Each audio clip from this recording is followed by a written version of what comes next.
Seorang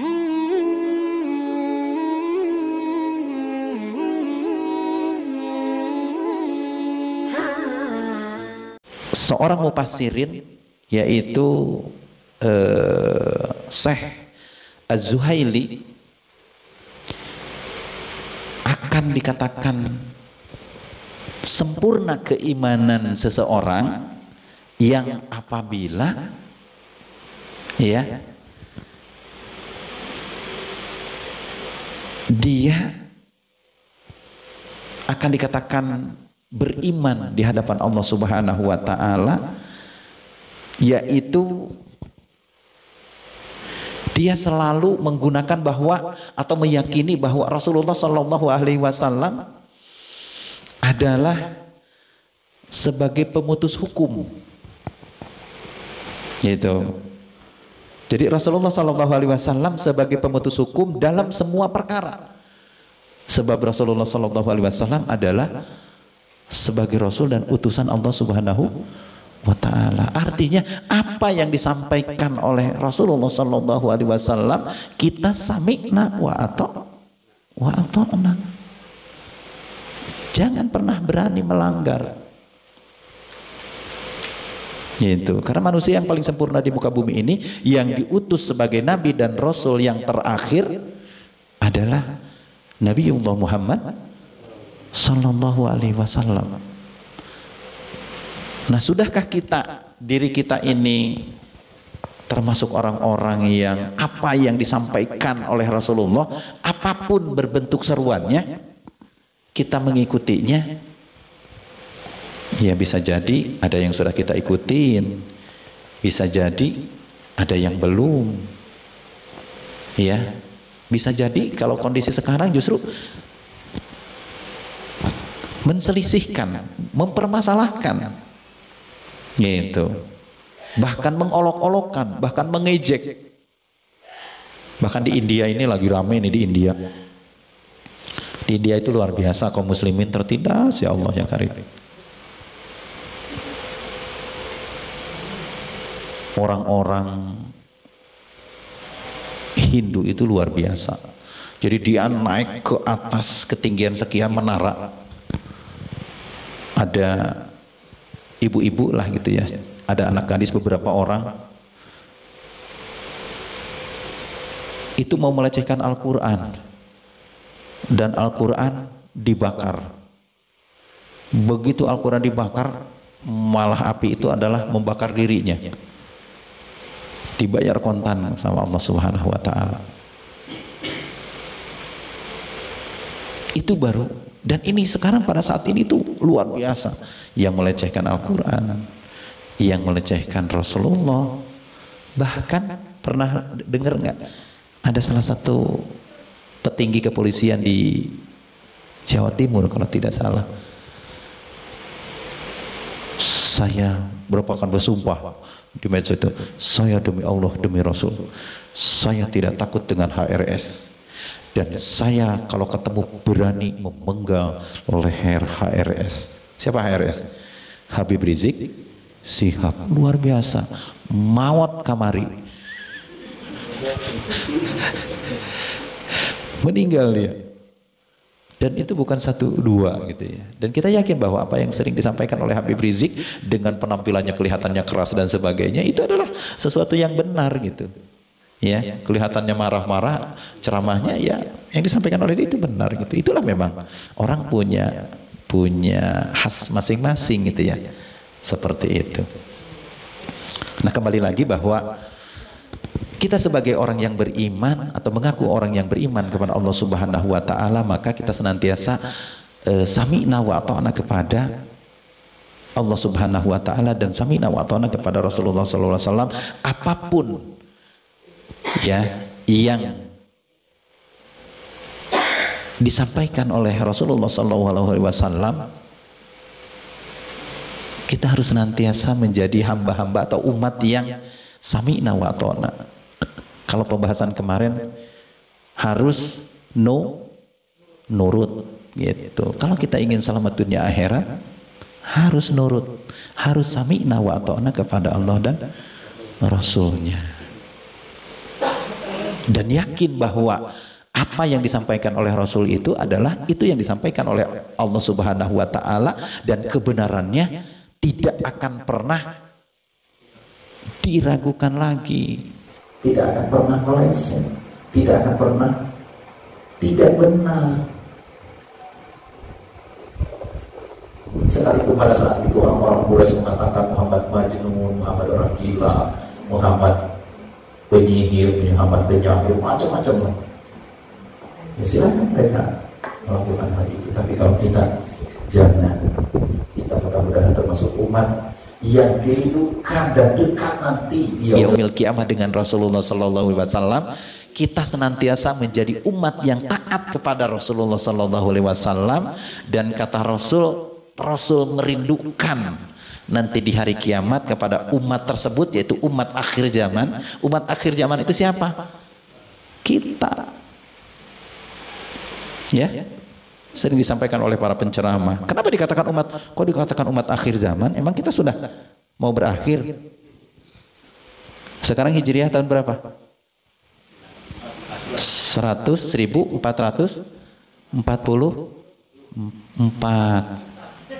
gitu. Sementara kata Rasulullah, umat Rasulullah usianya itu 1500 tahun. Berapa tahun lagi? 1500 kurang 1444, 56. Memang saya baru 18.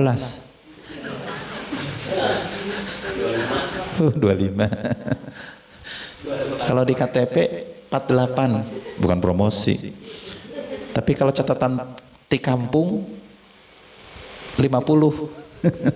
Kok bisa? Ya saya dilahirkan sama ibu. Ini harus ditanyakan, tapi sama Mbah Google ditanya nggak jawab. Jadi dilahirkan pertama kali perubahan berangkat ibadah haji pakai kapal laut ke kapal udara. Siapa yang tahu? Tahun berapa itu? Saya ditinggalkan usia 7 bulan. Disusui oleh kakak kandung, kebetulan perempuan, punya anak hampir seusia dengan saya. Nah itulah kamu lahirnya. Ah di lembur terbuka catatan lahir. Pokoknya nama eta maneh. Tahun 72 katanya. 72, 73. Nah kalau 72 50. Tapi di KTP 74. Gitu. Lumayan 2 tahun. Ya, korupsi. Itu. Jadi sekitar 56. Jadi kita ini termasuk umat yang akhir zaman. Gitu. Maka jangan sia-siakan napas yang masih ada di dalam jasad kita ini nempel. Sebentar lagi pulang dari rumah, siap-siap bersih-bersih, sapu-sapu tempat tidur. Mau ngapain coba Bu? Mau tidur. Mau latihan maut, mau meninggal. Bismika Allahumma ahya. Naon artinya?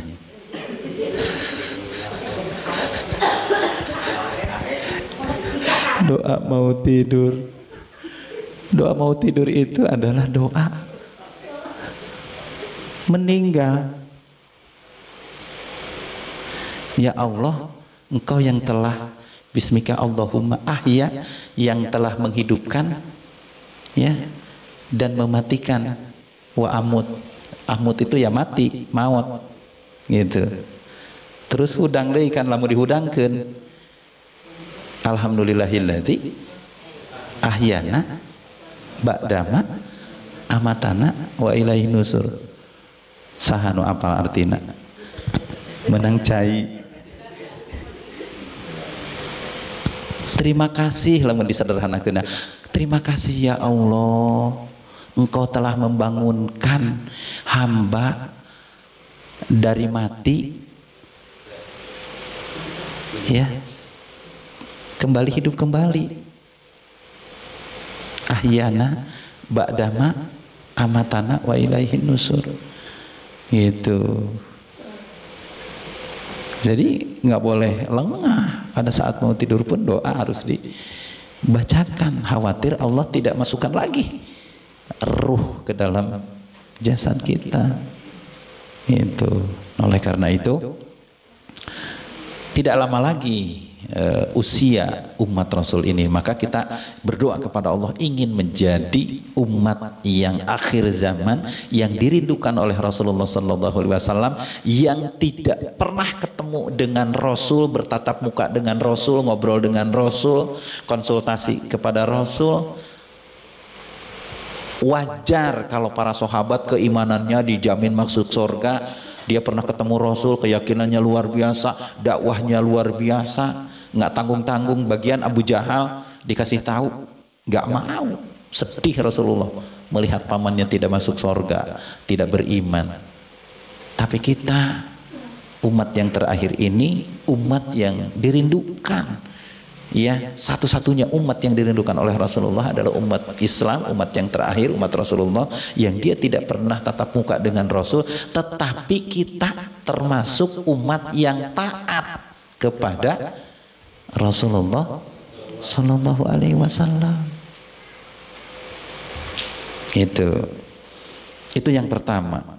Yang kedua, Imam Zuhaili itu mengatakan akan sempurna atau dikatakan sempurna umat Rasulullah Sallallahu Alaihi Wasallam keimanannya adalah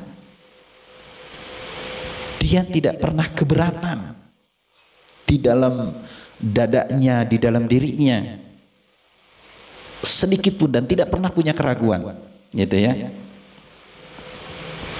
Apa yang memang diputuskan oleh Rasulullah Sallallahu Alaihi Wasallam. Jadi semua yang diputuskan, makanya Rasulullah itu kan di sisi lain Rasul sebagai manusia biasa, Rasulullah sebagai nabi, Rasulullah sebagai Rasul, ya punya istri, makan, keringetan, ya punya anak, kentut dan lain sebagainya. Tapi Rasul juga adalah sebagai manusia Al-Quran, ya Al-Amin. Jadi manusia yang paling sempurna di muka bumi ini adalah tidak ada lagi kecuali Rasulullah. Kalau ada yang mengaku-ngaku Rasul, kalau ada yang mengaku-ngaku manusia setelah Rasulullah adalah manusia yang sempurna, wah itu udah penyesatan. Maka kita sebagai umat yang terakhir, umat akhir zaman adalah umat yang senantiasa tidak pernah ragu, tidak pernah saka di dalam diri kita, tidak pernah gelisah. Apa yang diputuskan oleh Rasulullah itu adalah benar adanya. Itulah yang menjadikan kesempurnaan keimanan kita kepada Allah Subhanahu wa Ta'ala. Dan yang ketiga adalah Imam Zuhaili mengatakan di dalam tafsirnya, kita ini termasuk umat yang senantiasa patuh 100%, sepatuh-patuhnya lagi-lagi dan menerima keputusan apa yang diputuskan oleh Rasulullah SAW itu secara totalitas, ya secara totalitas itu secara keseluruhan, tidak dipilah-pilah. Ini hukum Allah, yang enak akan saya kerjakan, yang nggak enak saya tinggalkan. Nggak bisa begitu. Contoh misalkan, ya punten ini mah gitu ya. Mudah-mudahan di sini tidak ada. Ya tadi misalkan kalau ada Bang Emok gitu yang sekarang itu ya, ada bangke itunya, asup kalau lembur gitu ya, bau meledak. Iya gitu. Jadi ada bangke itu. Bangke itu bang keliling. Ada Bang Emok sini gitunya, emak-emak yang atau ibu-ibu emok itu kumpul biasanya di rumah pengurus RT atau pengurus RW, nggak tahu tak gitu ya, atau di ibu-ibu arisan atau apalah di majelis taklim gitu, biasanya mencari mangsa gitu mangsanya. Kalau Bang Emok ya emak-emak lagi kali ya gitu ya. Jadi karena butuh gitu ya, nungi jam oge eueuh gitu ya, Bang Emok nyamperkeun gitu. Sarua ongkos juga anjing nyamperkeun pangebug gitu. Geus pugu we gitu. Pugu galak gitunya. Ya, pasti dipukul gitu ya, pasti digebuk. Nah, kadang kita suka lalai, kita lupa terhadap Allah, terhadap Rasulullah, bahwa apa yang dilakukan oleh bangke, bang emok itu sesuatu yang dilarang oleh Rasulullah, sesuatu yang dilarang oleh Allah Subhanahu wa taala. Maka kita harus tinggalkan. Gitu. Ya gimana solusinya? Ya memang kalau memang bisa pinjam yang tidak ada ribanya, ya pinjam. Ya disinilah memang kita hidup perlu kebersamaan. Yang punya kemampuan juga tidak boleh diam saja. Ya, tolong satu sama lain. Gitu. Kenapa? Dengan meminjamkan, apalagi mensodakohkan, itulah sesungguhnya kekayaan yang sesungguhnya yang dimiliki oleh pribadi-pribadi. Jangan silau misalkan di depan. Ya nggak jauh dari sinilah ada mobil Alphard parkir. Luar biasa mobilnya Alphard. Benghar ning si Pulan teh misalkan. Duitnya banyak, mobilnya Alphard, mobilnya banyak. Itu bukan milik dia. Milik dia yang sesungguhnya itu tadi, uang yang dipinjamkan dapat pahala, uang yang diinfakkan, nu 1.000 di pilihan, 50.000, 100.000, 20.000, 5.000, 2.000, ayo nu 1.000 salembar, 1.000 nu diasupkeun. Eta duit emak yang bener mak, harta emak nu 1.000 jeung meuli uya. Jadi itu harta yang sesungguhnya. Suka sadar nggak kira-kira? Punya rumah, poles lagi, naikin, gitu ya, bagusin, hancurin lagi, kamarnya nggak pas, ya kurang gede, ya digedein, wah pokoknya mah meninges asapang aing nawe emang gitunya. Padahal bukan harta dia, bukan harta istrinya, bukan harta suaminya.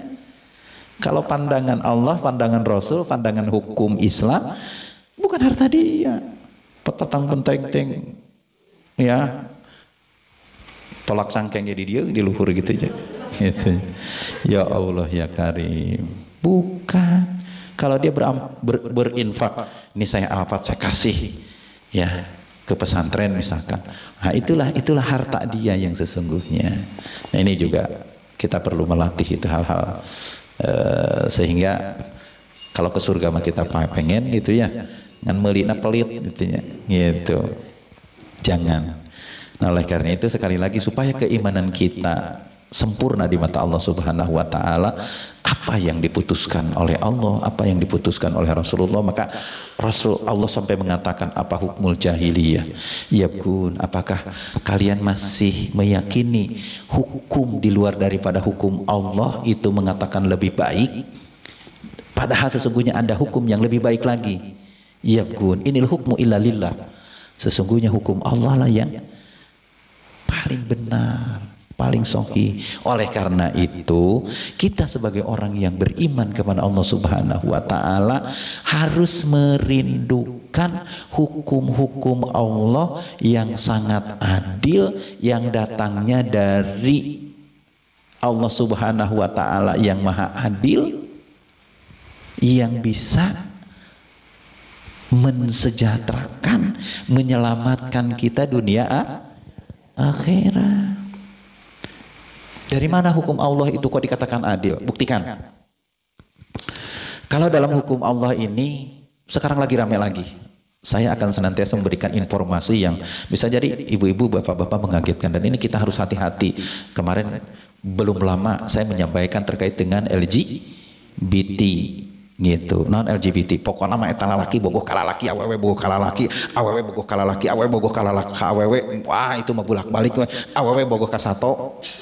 Ya, lalaki sarua, wah itu macam-macam gitu. Bahkan LGBT QQ naon lah gitu. Nah, dulu pertemuan 2 bulan yang lalu apa 3 bulan yang lalu itu disampaikan itu. Sekarang di Ponorogo, Ponorogo itu Jawa mana? Jawa Timur. Oleh-oleh tahun baru, ratusan anak siswi SMP kareureuneung hamil, melahirkan dengan terpaksa, dikawinkan dengan usia dini. Coba. Ini ketika bicara mereka ini mengusung tidak percaya dengan hukum Allah, mengusung kebebasan yang datangnya dari orang-orang kafir, namanya HAM, yaitu kebebasan bergaul. Lamun aya ham naon sih ham hak asasi manusia. Lamun cok orang leuwih mah kumaha aing we sia, kumaha dewek we sia. Gitu. Itu HAM, kebebasan bergaul. Jadi kebebasan bergaul itu ya bergaul sebebas-bebasnya. Bahkan termasuk di undang-undang yang sudah disahkan itu, kalau melarang orang yang sedang begitu, kena undang-undang. Karena kalau suka sama suka, kena sanksi, kena penjara, kena hukuman. Coba, mau dikemanakan generasi muda kita? Coba. Nah, ini satu bukti. Nah, kita kaitkan di mana keadilan Allah Subhanahu wa taala dalam hukum itu. Dalam hukum Islam itu kalau bicara perzinahan ada 2. Ada perzinahan yang dilakukan oleh laki-laki dan perempuan yang sudah pernah menikah. Ada yang dilakukan perzinahan oleh laki-laki dan perempuan yang belum menikah. Namanya muhson dan ghair muhson. Siksaannya, hukumannya beda-beda. Kalau yang gadis lajang sama lajang dalam artian masih remaja, maka dirajam, didera, dicambuk 100 kali. Tidak asal-asalan. Lantas diasingkan keduanya. Terus kalau yang pernah menikah dijilid, diranja atau dipukul sampai mati. Kok tega amat ya? Itulah hukum Allah. Kenapa dia harus sampai mati? Pertama, memang Islam tidak mau tercemar dengan perilaku seperti itu, bahwa itu adalah perilaku yang dilarang oleh Allah dilarang oleh Rasul dan dilarang oleh Allah Subhanahu wa taala dan Rasulnya. Dan ketika itu dilakukan, disinilah keadilannya. Ketika itu dilakukan dengan sempurna sesuai dengan syariat Allah, sesuai dengan hukum Allah, maka dosa berzinah dia diampuni oleh Allah Subhanahu wa taala sejak di dunia. Maka ketika kembali kepada Allah, Allah tidak akan pernah bertanya lagi terkait dosa berzinahnya. Hayatul ulil albab, ada kehidupan setelah dibalik hukuman Allah itu. Saya lupa namanya siapa di masa Rasulullah itu.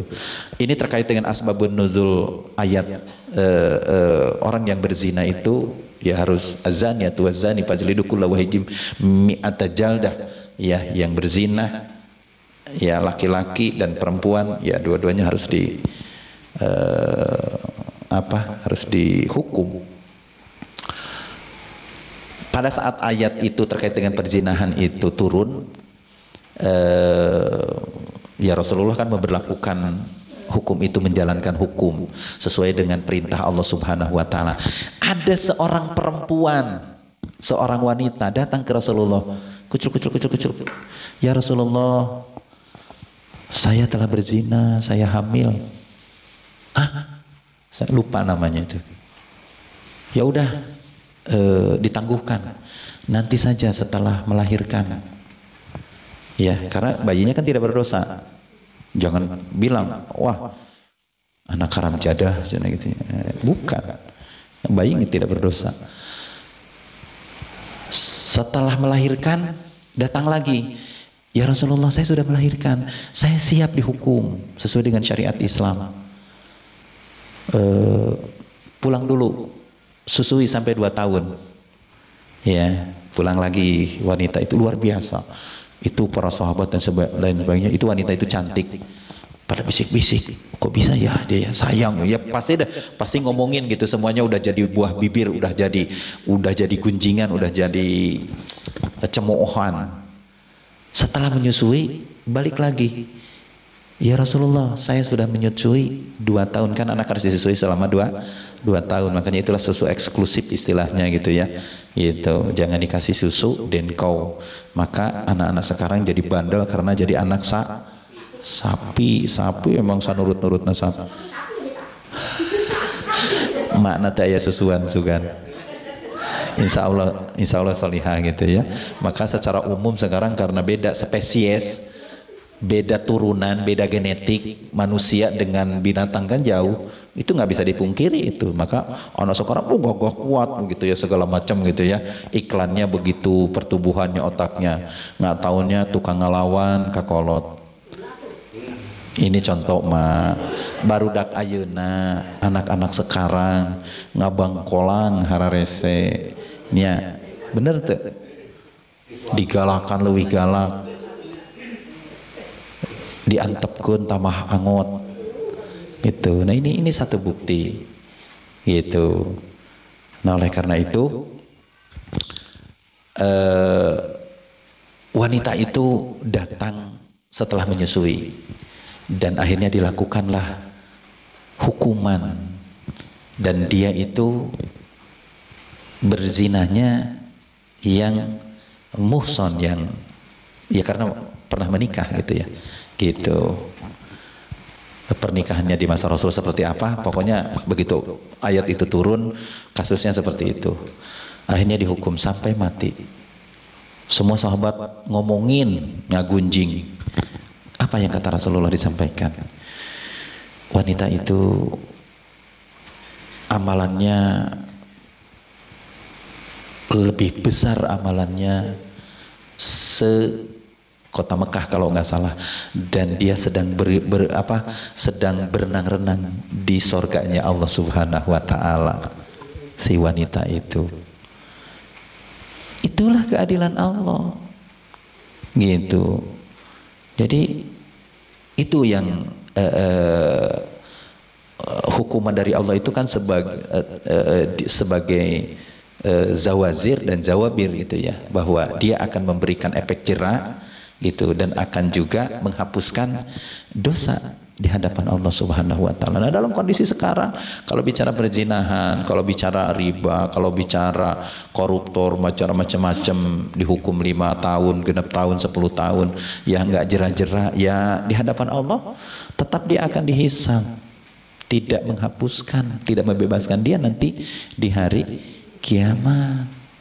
Nah oleh karena itu pada kesempatan malam hari ini rada berat nih kajiannya sebetulnya, tapi mau nggak mau harus saya sampaikan, dan kita belajar nggak apa-apa sedikit-sedikit gitu ya, ya bukan orang hukum tapi ya kita harus tahu hukum gitu ya, itu bahwa hukum Allah ini adalah yang